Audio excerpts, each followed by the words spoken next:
Setelah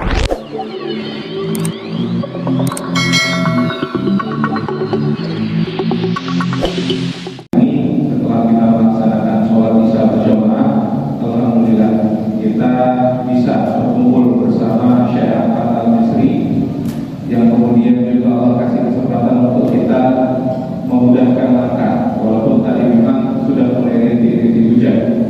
Dan semoga rintik hujan ini adalah keberkahan dari Allah SWT. Dan kemudian semoga seluruh jamaah yang hadir pada malam hari ini Allah catatkan sebagai pahala yang mengalir karena hadir di majelis ilmu. Amin amin ya rabbal alamin. Dan kemudian salawat berangkaikan salam kami hadiahkan juga kepada junjungan kita Nabi Muhammad SAW. Allahumma sholli alaihi. Semoga kita senantiasa selalu bersalawat kepada beliau dan kemudian kita mendapatkan syafaat yaumil akhir. Amin amin ya rabbal alamin. Bapak dan Ibu semuanya, terutama yang sangat kami hormati Ketua Pengajian Masjid Darussalam Subuh Salam yang kemudian sudah ada di samping kita Kiai Haji Zainal Arifin, kemudian juga seluruh pengurus daripada Badan Pengajian Masjid yang mungkin kami tidak dapat sebutkan satu persatu, tuan guru, alim ulama, tokoh agama, tokoh masyarakat dan tokoh adat, yang semoga senantiasa memuliakan karena sudah memudahkan agenda-agenda dakwah dan alhamdulillah mendapatkan kemakmuran baik di dunia dan di akhirat. Bapak dan Ibu semuanya, izinkan kami memperkenalkan diri Pak. Kami ini dari Yayasan Baitul Mautriyah. Maka alhamdulillah Yayasan Baitul Mautriyah ini berfokus kepada lembaga infak, sedekah dan zakat, dan juga alhamdulillah sebagai bentuk daripada penyalurannya masjid ini menjadi salah satu mitra program kita, terutama untuk program Adebras, dan itu sangat membantu. Mudah-mudahan agenda-agenda selanjutnya sangat-sangat bisa kita kerjasamakan, kita kolaborasikan, yang dimana hasil kolaborasi itu merupakan dana-dana kebaikan, dana-dana yang baik yang keluar dari para jamaah yang bisa disalurkan kepada orang-orang yang tidak mampu, orang-orang yang memang butuh bantuan kita, orang-orang yang memang butuh kita sama-sama makmurkan. Bapak dan Ibu semuanya, saya izin memperkenalkan pembicara kita ataupun pemateri kita agar semakin dekat dan semakin mengenal daripada Syekh Ahmad Al-Misri. Beliau memang lahir dan lama tinggal di Mesir, dan kemudian beliau merupakan lulusan S1 Syariah Islamiyah Al-Azhar Mesir. Akan tetapi ketika masuk di Indonesia tahun 2010, di 2018 alhamdulillah beliau resmi menjadi warga negara Indonesia. Artinya KTP-nya juga sudah KTP Indonesia.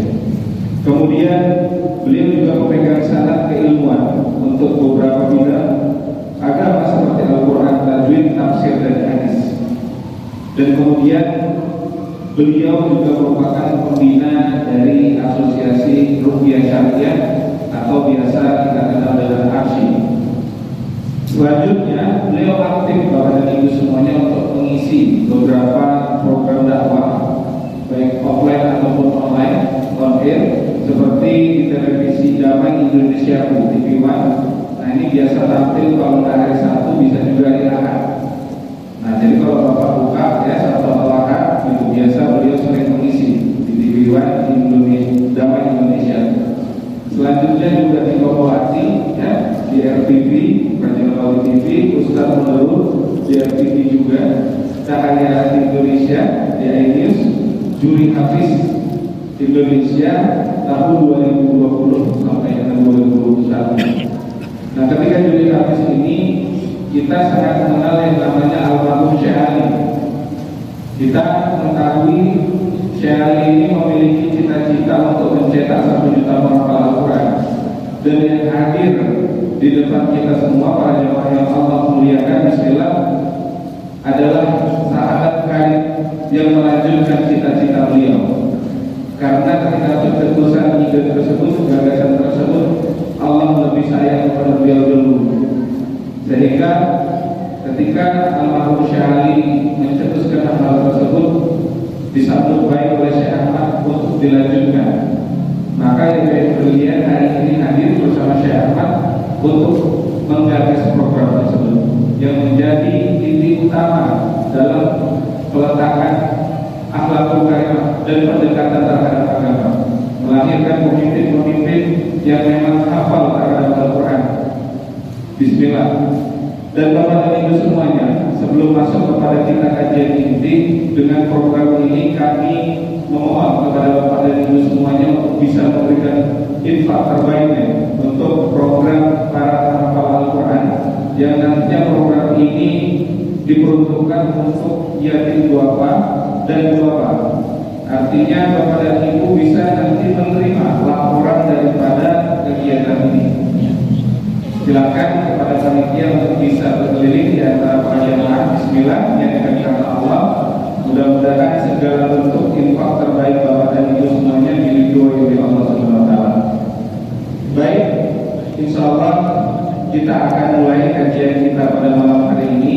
Semoga nanti selepas kajian akan ada sesi tanya jawab, maka silakan untuk benar-benar bisa saling berdiskusi, menambah wawasan, baik di luar konteks ataupun sesuai dengan materi kita pada malam hari ini. Demikian, dan insya Allah masuklah kita kepada inti kegiatan kita pada malam hari ini. Saya persilakan kepada Syekh Ahmad untuk memberikan nasihat dan kajiannya. Apa Pak? Mohon maaf, tapi sebelum itu ada sambutan. Apa Pak? Terlewat akan ada sambutan terlebih dahulu yang akan disampaikan oleh PKM Masjid kita, Kiai Haji Zainal Arifin. Kepada Kiai, mohon maaf Ahmad, kami persilakan Pak. Assalamualaikum warahmatullahi wabarakatuh. Alhamdulillah, wassalatu wassalamu ala Rasulillah yang kita sama-sama kita melihatkan Syekh Mufti. Alhamdulillah hari ini bersama kita. Beliau datang sudah hari dapat di sini. Alhamdulillah, pokoknya hari ini katakanlah rezeki kita. Hari ini beliau berkenan untuk hadir di masjid ini dan kita bersyukur kepada Allah ya segala karunia-Nya. Alhamdulillah memberikan kesempatan kepada kita bisa hadir berkumpul bersama di masjid Salam ini yang akan kita cintai. Yang insya Allah hari ini kita bersama-sama untuk menjaga yang disampaikan oleh Syekh Ahmad. Seterusnya salawat dan salam kita persembahkan kepada Nabi dan Rasul Muhammad sallallahu alaihi wasallam dan keluarga dan para sahabat sekalian yang sama-sama tidak bersyukur.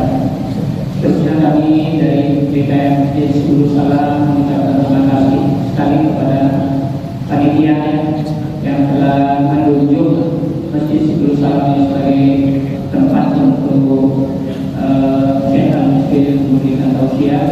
Semoga apa yang disampaikan oleh beliau nantinya ya, kepada kita menambah pencerahan bagi kita sekalian untuk mengenal bagaimana dalam Islam ini. Mungkin secara demikian yang saya sampaikan. Apabila kurang maaf, saya sudahi. Assalamualaikum warahmatullahi wabarakatuh.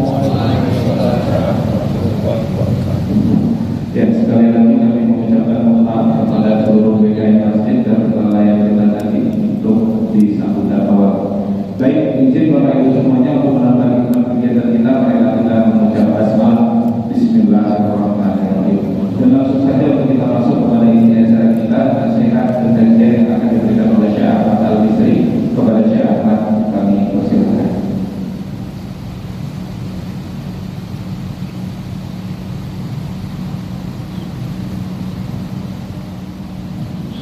Assalamualaikum warahmatullahi wabarakatuh.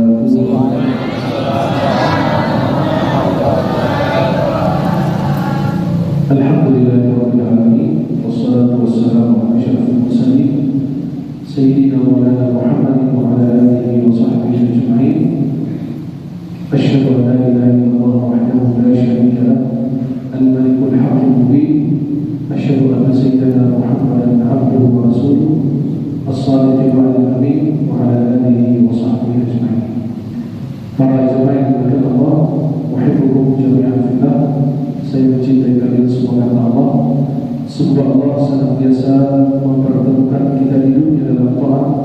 dan di akhirat di surganya Allah Subhanahu wa Ta'ala.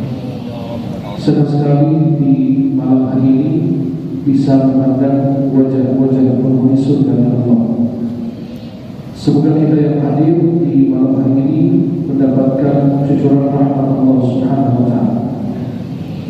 Yang saya hormati dan saya muliakan Guru kita Kiai Haji Zainul Arifin serta para guru yang lain dan pengurus Masjid Subul Salam serta jajaran para tokoh agama, tokoh adat, tokoh masyarakat yang hadir, yang mohon maaf saya tidak sebutkan namanya satu persatu, namun tidak mengurangi rasa mahabbah hormat saya kepada semuanya. Semoga kita yang hadir di malam hari ini mendapatkan keberkahan dari Allah Subhanahu wa Ta'ala.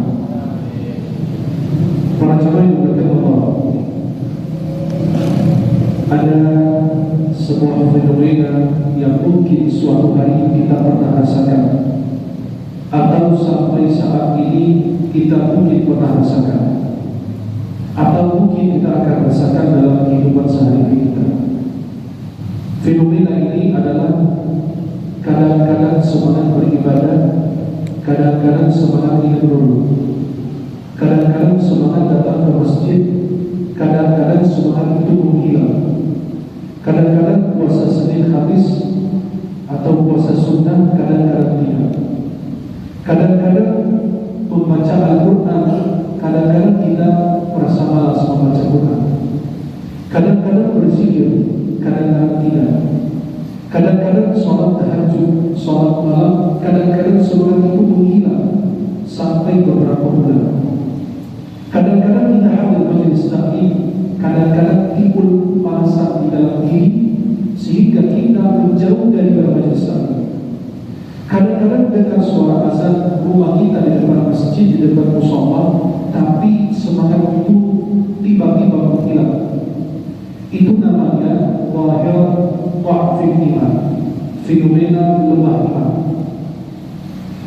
Sebab terjadi fenomena ini, pertama karena kita jauh dari lingkungan yang bagus. Maka pada saat kita berpindah rumah atau mencari tempat tinggal, cari masjid yang dekat rumah itu. Jangan jauh dari masjid. Bayangkan di negara Eropa atau di negara-negara yang bukan mayoritas Muslim, mereka di situ jarang mendengarkan azan. Kita semua yakin bahwa orang yang berada di lingkungan ini, kalau tidak ada motivasi dan tidak ada lingkungan yang baik, sulit untuk hadir sholat berjamaah, sulit untuk hadir pengajian, majelis taklim. Jadi ini sebab terjadi fenomena ini. Pertama, karena kita jauh dari lingkungan yang baik. Yang kedua, karena tidak ada teladan yang baik yang bisa kita contohkan. Kemudian yang ketiga, sebab terjadi fenomena ini karena kita tidak bisa memungkinkan ibadah kita, mempertindak ibadah kita, memperbaiki ibadah kita. Dan alasan yang ada di dalam diri, dan inilah ciri orang munafik. Wa idza qamu ila sholati qamu kusala. Apabila mereka mendirikan ibadah, mereka mendirikannya tapi dalam keadaan lemas-lemas. Bahkan mereka mundur waktu. Zuhur dikerjakan sebelum asar, asar dikerjakan sebelum maghrib, maghrib dikerjakan bersama isya. Jadi orang tersebut itulah yang menimbulkan kemalasan.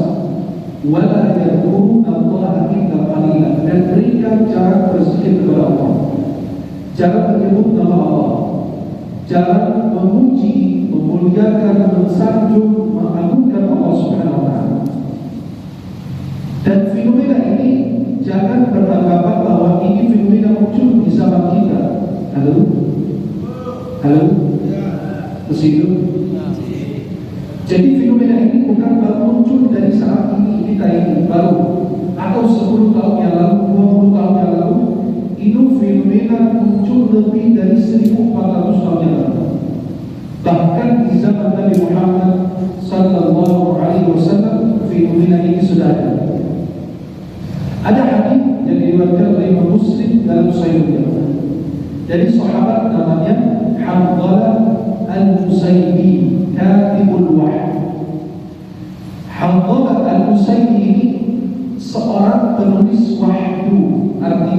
setiap ayat turun Al-Quran kan Nabi tidak dapat membaca, tidak dapat menulis, dan itu ada hikmah yang dijelaskan para ulama.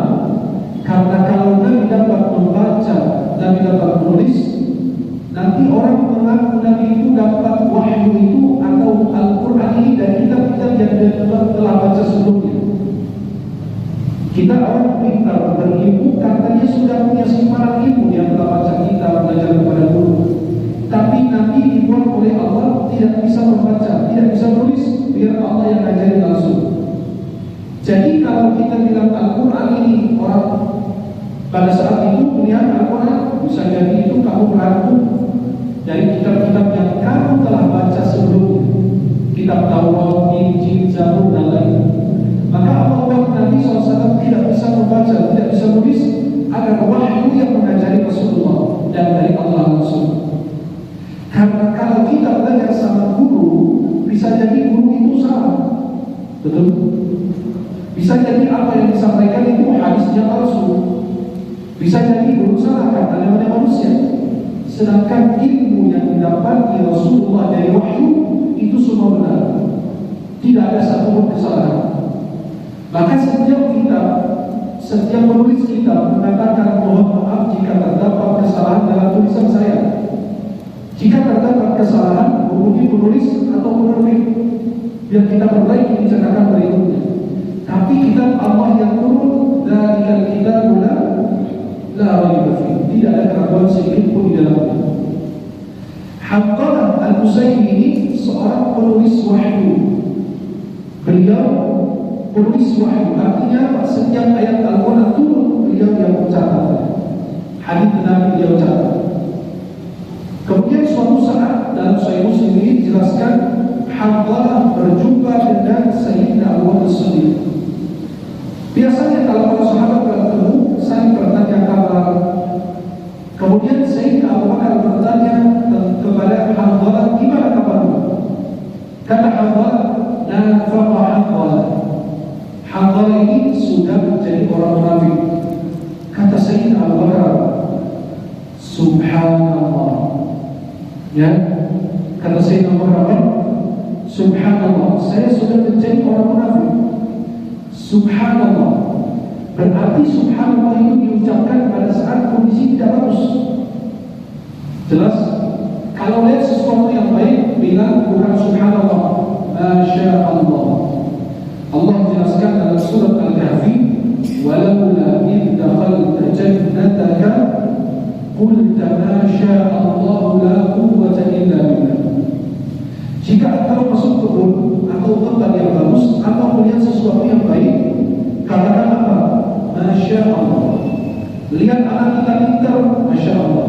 Lihat iman saudara kita, masya Allah. Maka Sayyidina Abu Bakar mengatakan subhanallah. Berarti beliau takjub, sahabat Nabi bilang munafik gimana? Dalam hadis sahih, Abu Hurairah pernah jumpa dengan Nabi satu perjalanan. Abu Hurairah dalam keadaan tidak suci, artinya dalam keadaan junub. Kemudian pas melihat Nabi, fakhalas, kata beliau, saya bersembunyi. Saya bersembunyi dengan Nabi, biar Nabi tidak lihat. Berarti apa? Beliau malu sama Rasulullah. Pada saat Nabi SAW lihat dia, ini kok kabur bersembunyi dari saya. Pada saat Abu Hurairah muncul lagi, ditanya, kenapa kamu lihat saya kemudian kamu bersembunyi? Kata Sayyidina Abu Hurairah, aku dalam keadaan tidak suci ya Rasulullah, maka saya bersembunyi. Kata Nabi, subhanallah. Tuh, bukan masya Allah, subhanallah. Innal mu'mina la yanjus. Sesungguhnya orang mukmin itu tidak najis. Dan kalau kita baca Al-Quran surat At-Taubah, innamal musyrikuna najas. Sesungguhnya orang musyrik itu najis. Bukan najis tubuhnya, badannya, jasadnya, bukan. Buktinya kalau masuk Islam bisa jadi tidak mandi, ucapan syahadat masuk Islam. Mandi itu melengkap, dianjurkan, disunahkan, bukan wajib. Halo? Jelas? Maka yang dimaksud innamal musyrikuna najas, orang musyrik itu najis, bukan najis badannya, tapi najis akidahnya. Dia menyatakan Allah punya anak, Allah dilahirkan, Allah apa, maka Allah turunkan qul huwallahu ahad, Allahu samad, dan seterusnya. Maka Sayyidina Abu Bakar mengatakan, subhanallah, sesungguhnya ini sesuatu yang perkataan yang sangat tak masuk akal. Ini sahabat Nabi, masa dia munafik? Akhirnya kata Hanzalah, gini ceritanya, saya yakin kita pernah alami. Hanzalah mengatakan, kami kalau berada di majlis Nabi bercerita tentang surga dan neraka, karena rakyat seolah kami melihat surga dan melihat neraka. Bahkan kadang-kadang kami meneteskan air mata. Tapi kalau kami sudah pergi dari majlis Nabi, yang tadi majlis ilmu sama Nabi, afas dan azwaj wa dhay'an, kami jumpa dengan istri, anak, keluarga, urusan duniawi, lupa apa yang disampaikan. Kami lupa apa yang disampaikan Nabi, seperti kalian ini. Dan insya Allah saya yakin kalian khususan saya. Kalian pulang ke rumah, apa yang saya sampaikan besok hilang lagi. Hah? Halo? Halo? Masih hidup? Jadi besok apa yang saya sampaikan itu hilang. Dan itu fenomena memang. Tadi kemarin aku bilang kajian malam ini ngecas imannya, besok hilang lagi. Besok ada kajian lagi, ngecas lagi, hilang lagi. Besok ada sholat Jumat dan dari khotib hilang lagi. Kadang-kadang kami sholat berjamaah, tiba-tiba ada teman apa godain kita, hilang cas imannya di dalam. Maka Allah kasih sholat 5 waktu sehari, subuh, zuhur, asar, maghrib, isya. Ngecas iman subuh, zuhur, asar, dia selalu berhubung dengan Allah.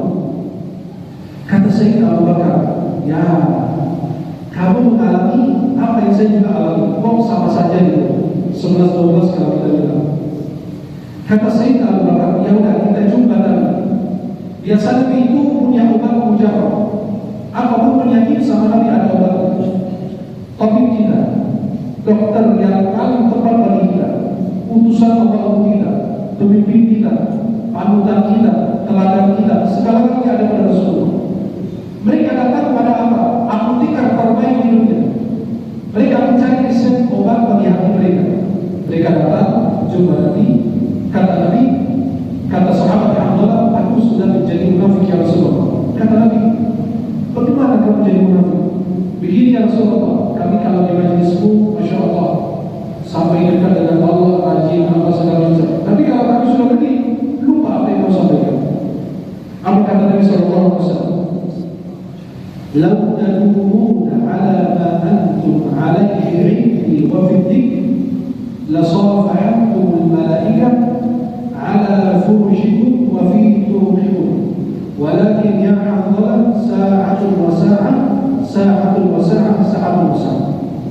Kalau kondisi hati kamu di luar majlis saya sama kayak persis di majlis saya, artinya selalu bersambung kepada Allah, terhubung dengan Allah. Hati kamu selalu dekat dengan Allah. Nih ada tulisan itu. Sebelah kanan itu ada sab'atun yudhilluhum Allah. Tulisannya 7 golongan yang mendapatkan Allah. Di antaranya rajulun qalbuhu mu'allaqun bil masajid. Orang yang hatinya terpaut dengan masjid. Itu seperti lampu digambarkan para ulama. Qalbuhu mu'allaq, yang digantung itu lampu. Lampu itu tak ada kemana-mana, kau baca di masjid. Begitu hati orang beriman. Pada saat selesai subuh, dia jam kapan salat subuh. Selesai subuh, kapan azan asar. Walaupun tidak dengar azan, dia tetap datang ke masjid. Kenapa? Hatinya terhubung ke masjid.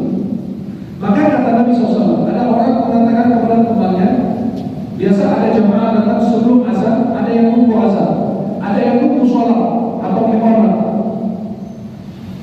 Ada seseorang yang biasa sering datang ke masjid sebelum azan, ditanya temannya, kamu ngapain datang sebelum azan? Bukan nunggu azan dulu, kelamaan kamu nunggu.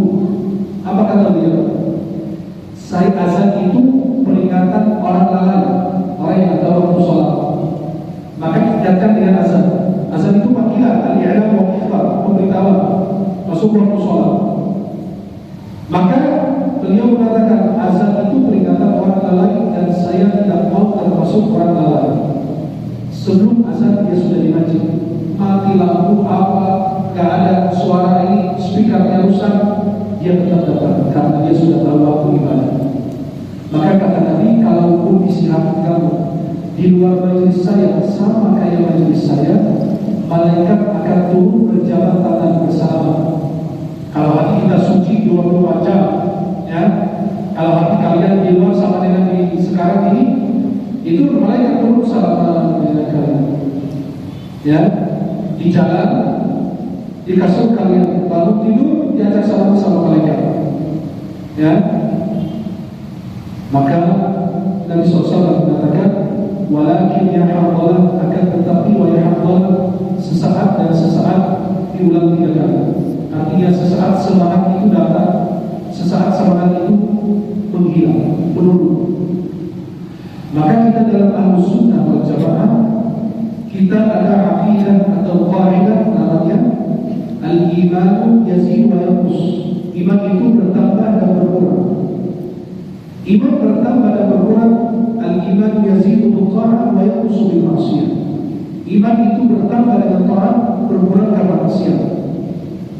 Dan ulama membagi iman kita menjadi 4. Yang pertama, iman yang bertambah tidak pernah berkurang adalah iman para nabi dan rasul. Iman mereka terus naik, bertambah, tidak pernah turun. Yang kedua, iman yang tidak naik dan tidak turun. Iman yang dalam satu standar, tidak pernah naik, tidak pernah turun. Imannya siapa? Para malaikat, karena diciptakan dalam Quran. Yang ketiga, iman yang bertambah dan berkurang adalah iman manusia selain para nabi dan rasul. Yang keempat, iman menurun, tidak pernah naik, iman ahli maksiat. Dari maksiat ke maksiat, iman yang turun. Seperti HP, kalau sudah lobet harus diapain?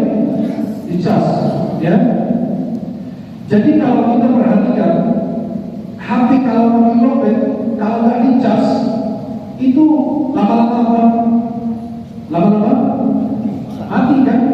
Begitu dengan hati. Kalau nggak dicas, lama-lama itu mati. Kalau nggak dicas dengan sholat, dengan ibadah, dengan zikir dan lain, itu lama-lama mati.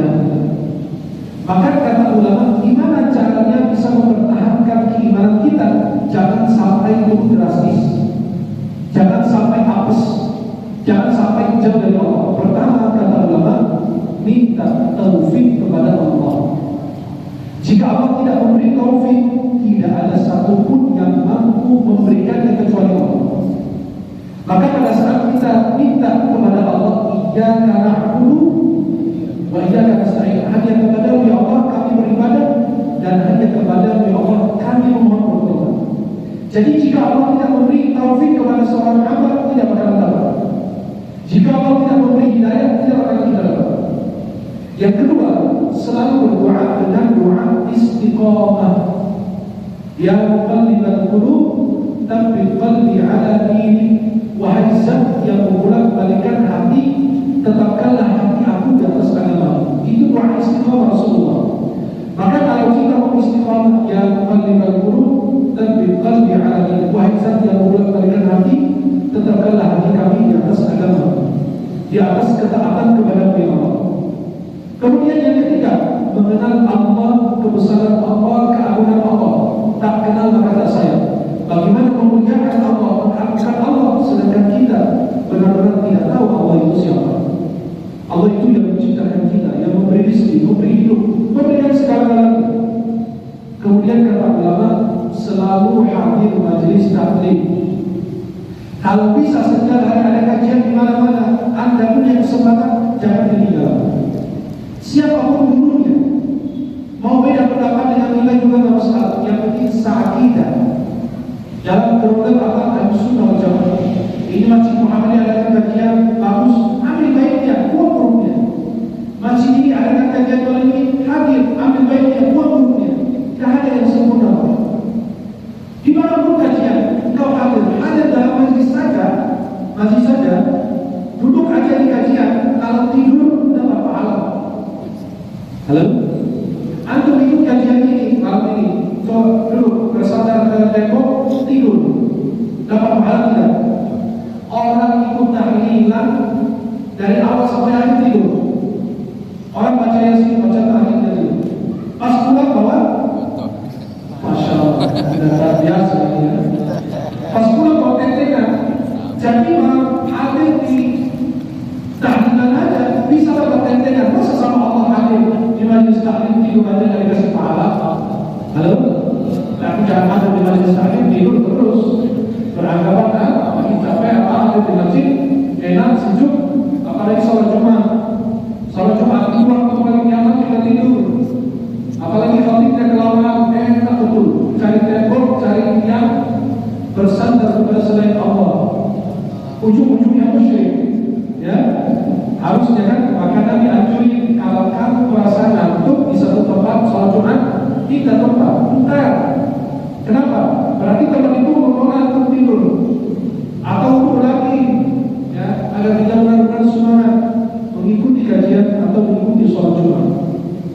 Maka selalu hadir pengajian, kemudian selalu introspeksi diri, muhasabah nafs, evaluasi, apalagi kita tahun baru Hijriah 1445.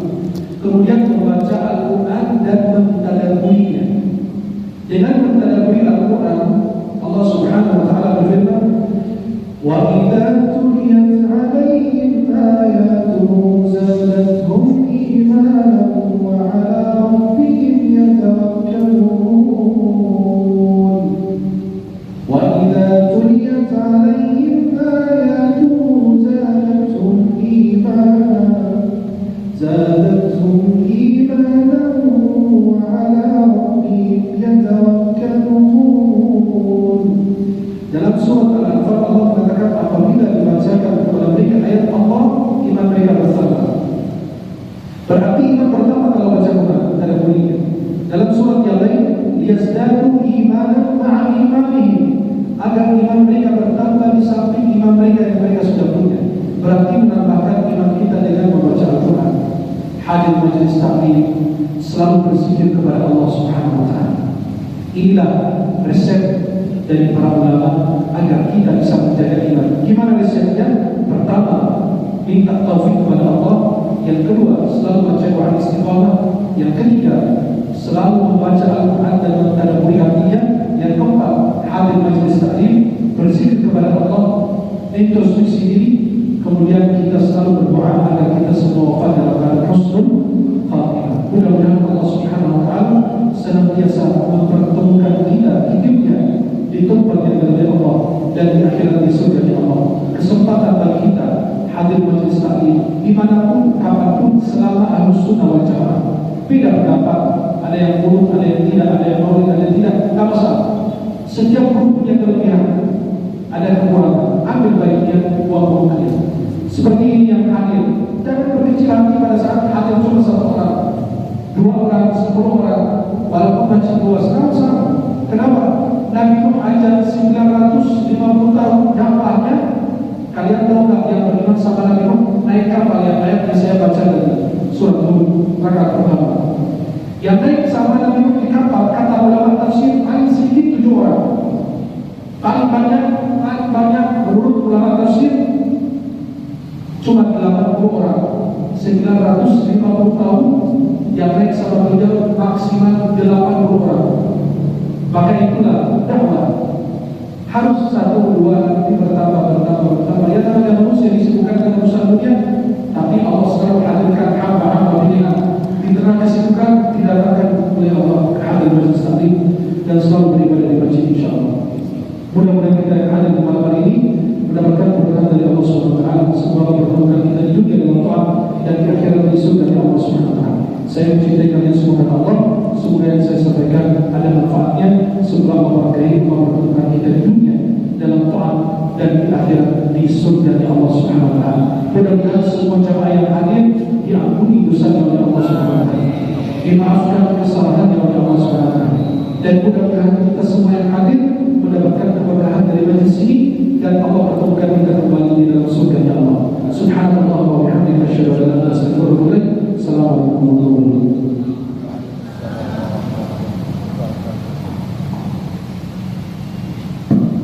Yang baik.